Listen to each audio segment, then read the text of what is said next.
Mr. Wilson was my ninth grade history teacher. He was an ex-Marine, crew cut, wore suits every day. If you fell asleep in class, he would drop a chair next to your desk. Kaboom! Yeah, he was a lovely fellow. He really seemed to enjoy his job. Anyway, I'll never forget walking into his class for that first time on that first day and seeing what he had stapled to the rear wall in black capital letters, set about a foot high for each. It read, "Those who do not learn it are destined to repeat it." You've probably heard that phrase before, right? I hadn't. It was new to me and new to my friends too, so you'll probably understand why we were nervous. I was positive that he meant that I was going to fail his class. And it didn't help that at the end of every day, he'd shake his head at us and say, "Well, see you next year." Those who do not learn it are destined to repeat it. That is the challenge of history, isn't it? Just about every history lesson I can think of has this, well, here we go again, sort of element to it. You quickly get the sense that, well, at least as a student, you get the sense that history repeats.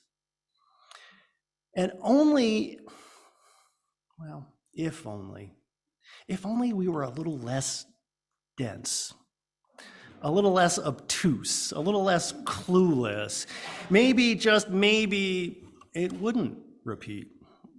As a parent, I have this sense of deja vu, watching my kids navigate this part of their lives. Maybe you've had this too. That sense of dread.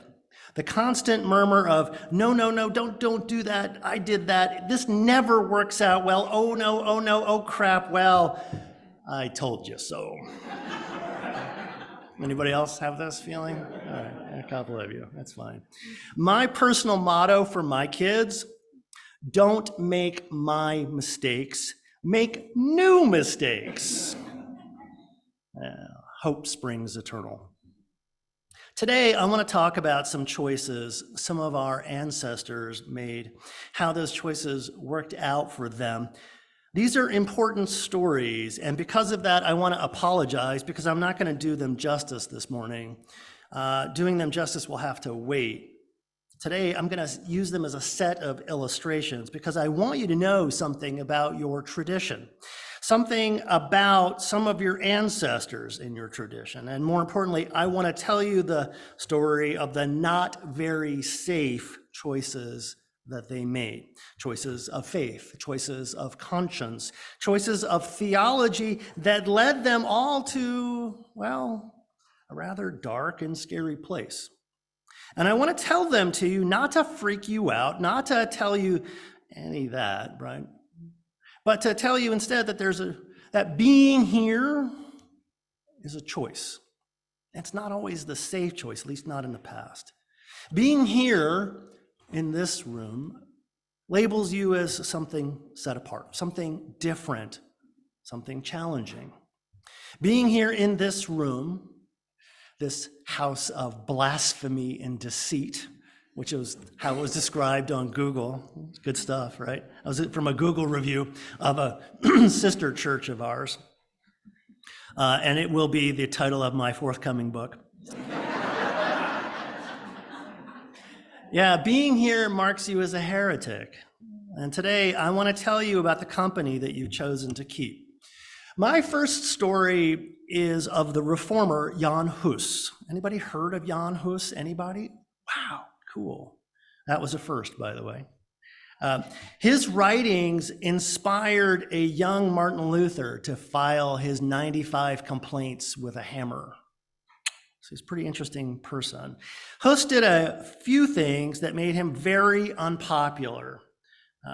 The standard practice at the time that he was alive, the standard practice for Holy Communion at that time was to share the chalice, the cup of communion, with the clergy and only the clergy, right? Huss was one of the very first who made it a common practice to share the communion chalice with the congregation. He also preached in the local language, not Latin. Even worse, he translated the Bible into the local language.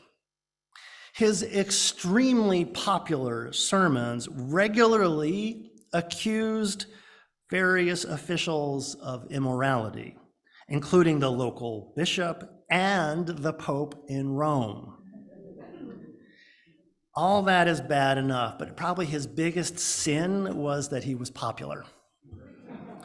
To all reports, he was quite the draw, and at some point, apparently, the church had enough, and he was put on trial. He was offered a chance to renounce his sins, that is, his transgressions, his heresies, but he refused, and he was executed in 1415. Huss was neither a Universalist nor a Unitarian, yet we like to say that we are tied to him through his democratizing approach to worship. Worship, communion, the Word of God.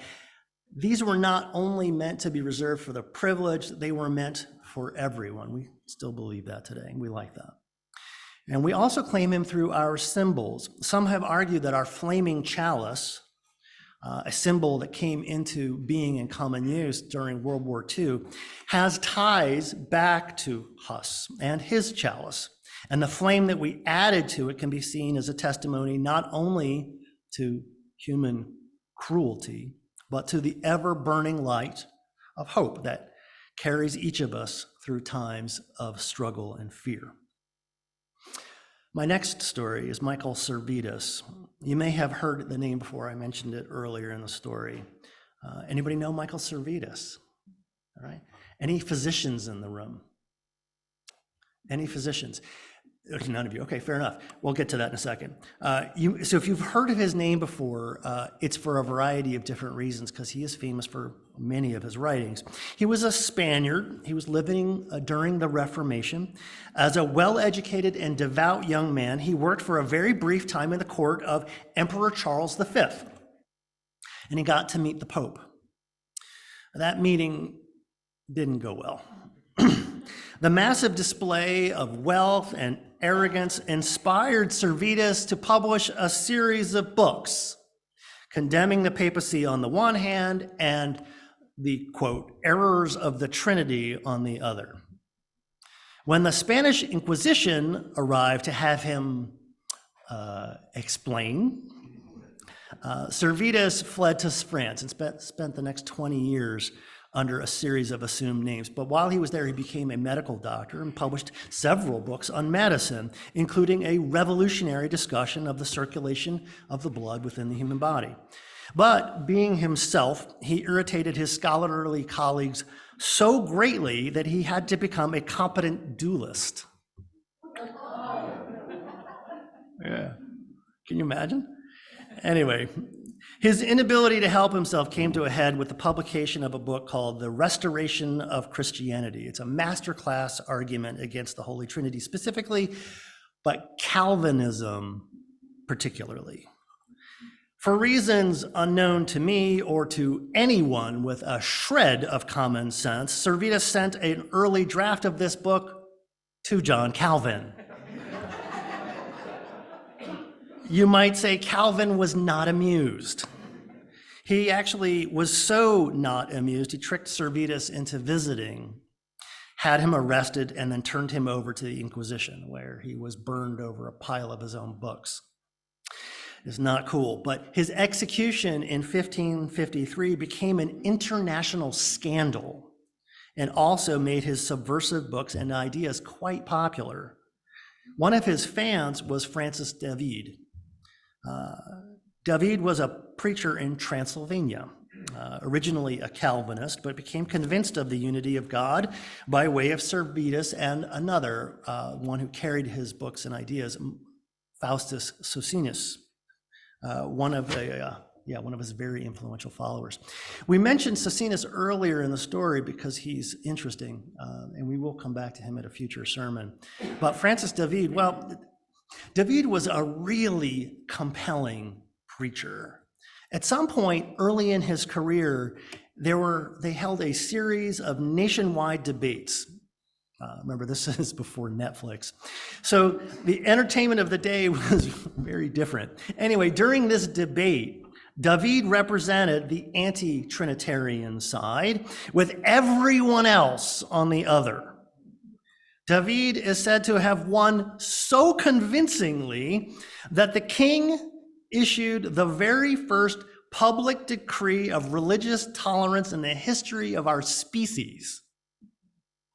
A second debate converted the king himself to this new Unitarian faith.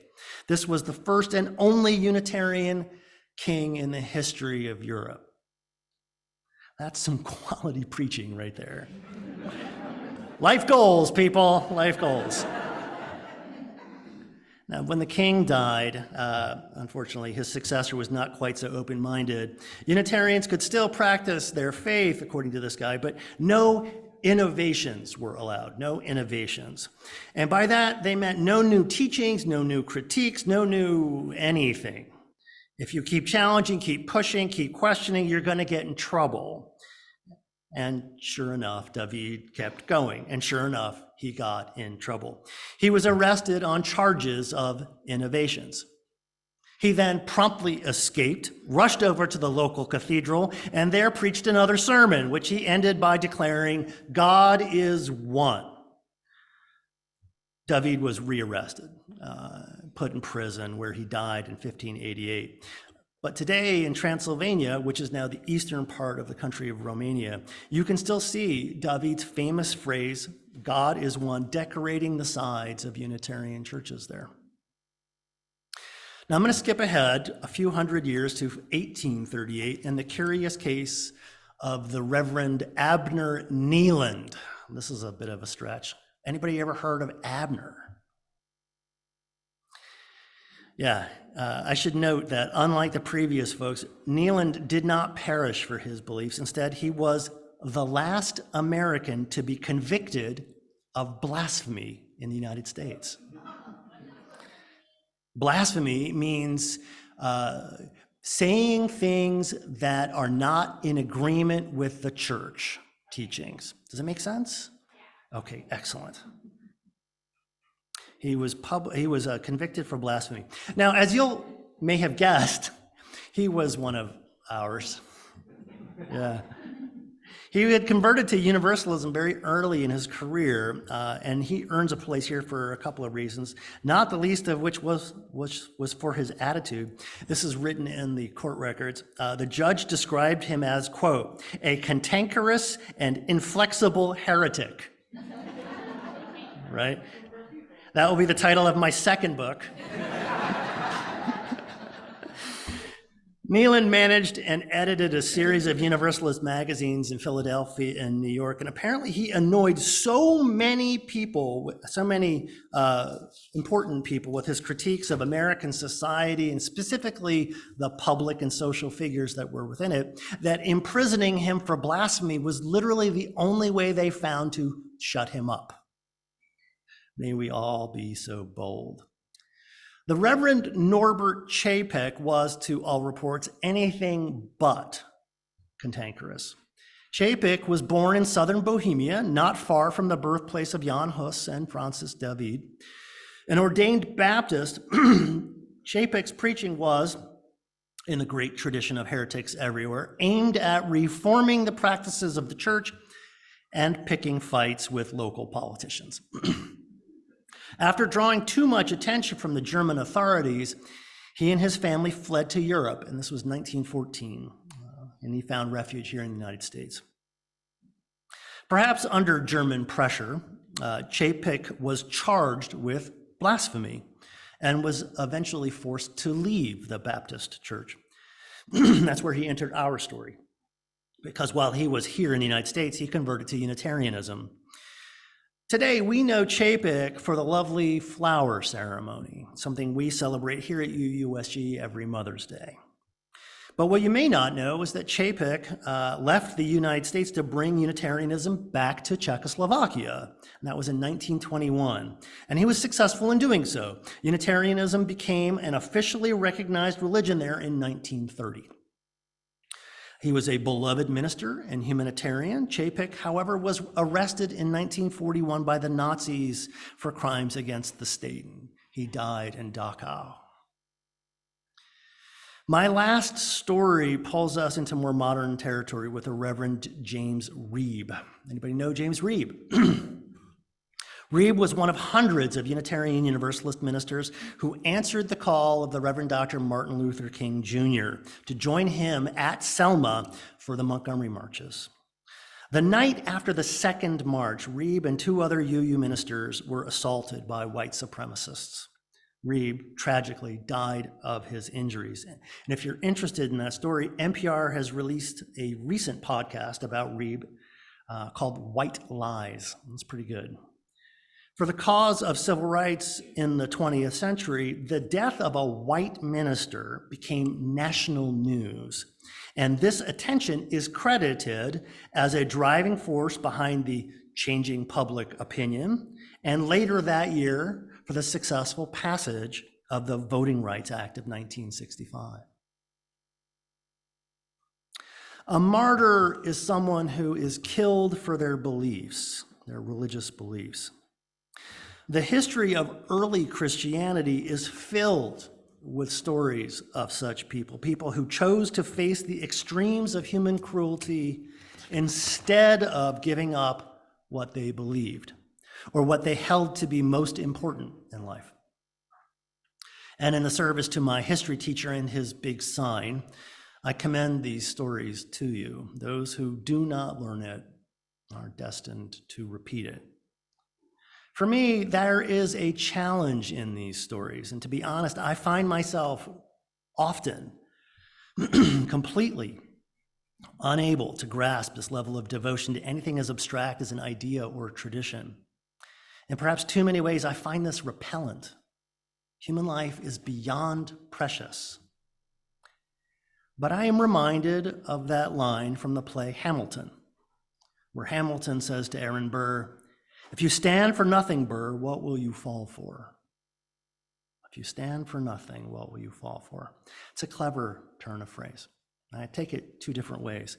First, I take Hamilton as saying that if there is nothing that you are willing to stand for, or more, if there's nothing you are willing to die for, then can your life truly have any meaning, any depth, any real purpose?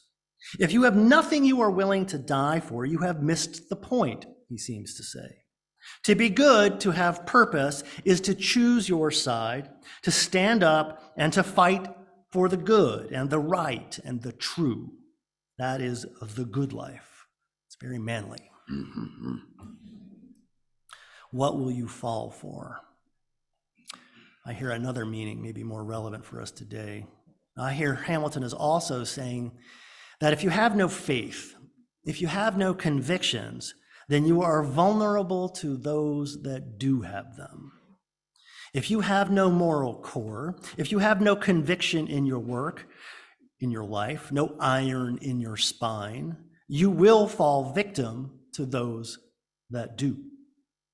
If you will not stand, you will fall.